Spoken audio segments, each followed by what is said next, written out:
our strongest partner. Ganyan, inilarawan ni President-elect Bongbong Marcos ang China.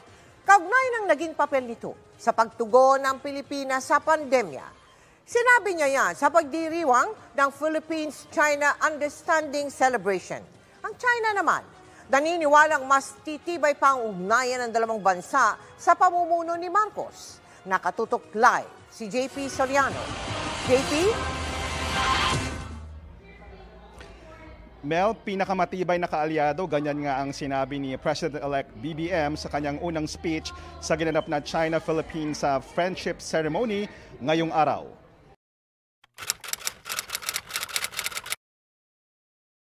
Naghahay na po ng protesta ang Department of Foreign Affairs dahil sa sunod-sunod na aktibidad ng China sa Julian Felipe Reef at Ayungin Shoal.